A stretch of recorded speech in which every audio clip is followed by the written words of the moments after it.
Friends welcome back to my channel mister and missus Das. तो आज আমি নিয়ে আসলাম মিনি রান্নার ভিডিও। তো এখানে আমি পাবদা মাছ রান্না করব, তারপরে শিম ভাজা করব আর ওলকপি পাতা ভর্তাটা করব। তো ওলকপি পাতা ভর্তাটা অলরেডি আমার চ্যানেলে ভিডিও দেওয়া আছে, আপনারা দেখে নেবেন।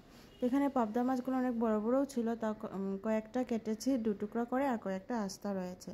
তো ভালো করে ধুয়ে মশলা মেখে নিয়েছি, লবণ আর হলুদ দিয়ে মেখে এবার আমি এটাকে ভেজে নেব। তো পাবদা মাছ তো অনেক তৈলাক্ত মাছ, খুব ফুটে। তো একদম অল্প তেল দিয়ে আমি ভেজেছি, দেখতে পাচ্ছ তেলটা অল্প দিয়েছি, আর খুব ভয়ে ভয়ে দিচ্ছিলাম, মাছগুলো এত ফুটছিল।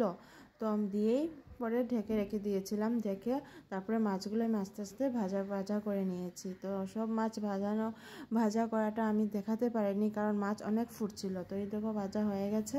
তো এবার আমি অল্প তেলের মধ্যে পেঁয়াজ চচ্চড়িটা করে নেব, পাবদা মাছের। তো এখানে আমি পেঁয়াজ কুচি কুচি করে কেটে রেখেছিলাম, পেঁয়াজ আর কাঁচা লঙ্কা দিয়ে দিলাম, কাঁচা লঙ্কা দুটো চিড়ে দিয়েছি। তো ভালো করে পেঁয়াজটাকে একটু ব্রাউন হতে দেবো, ভাজা আর কি।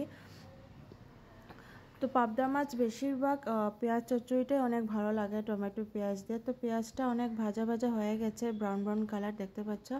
আর এবার আমি কিউব করে কেটে রেখেছিলাম টমেটো দিয়ে দিলাম। তো এবার আমি একটু ভালো করে ভেজে নেব।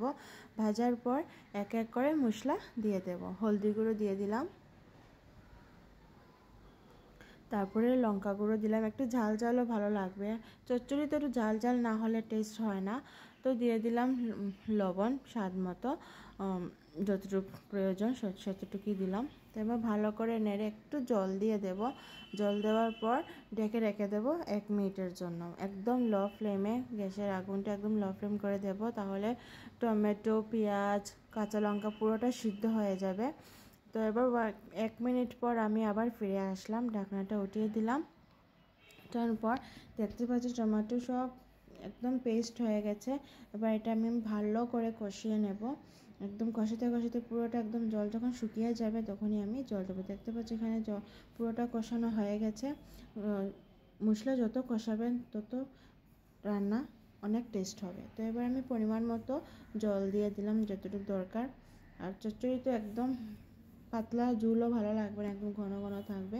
তো দেখতে পাচ্ছি আমি জল দিয়ে এবার আমি তরকারিটাকে ভালো করে ফুটিয়ে নেব। তো ফুটানোর পর এবার আমি মাছগুলো দিয়ে দিচ্ছি এক এক করে।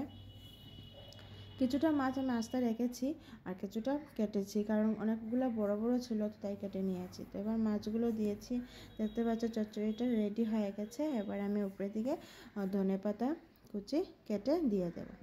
তো আমার এই রেসিপিটা যদি ভালো লাগে থাকে অবশ্যই লাইক শেয়ার কমেন্ট করতে ভুলো না বন্ধুরা। আর কেউ নতুন সদস্য হলে আমার চ্যানেল প্লিজ সাবস্ক্রাইব করে যেও। আর রান্নাটা কেমন হলো অবশ্যই কমেন্টে জানাবে। আর আজ আমি কি রান্না করলাম, কারণ এটা তো রান্নার ভিডিও দিয়েছি, মিনি রান্নার ভিডিও। তো ভাত তো রান্না করেছি, আর এখানে ওলকপি পাতা ভর্তা আর লগে শিম পেঁয়াজ দিয়ে ভালো করে ভেজে নিয়েছি। তো ওলকপি পাতা ভর্তার রেসিপিটা আমি আবারও বলছি, আমার চ্যানেলে দেওয়া আছে, ফুল ভিডিওটা আপনারা দেখে নেবেন। আর এটা আগের দিনের মানে বুধবারের আর কি টক ছিল, টমেটো টক একদম পাতলা করে করেছিলাম, হালকা লবণ আর চিনি দিয়ে। এতটুকু আজকের জন্য।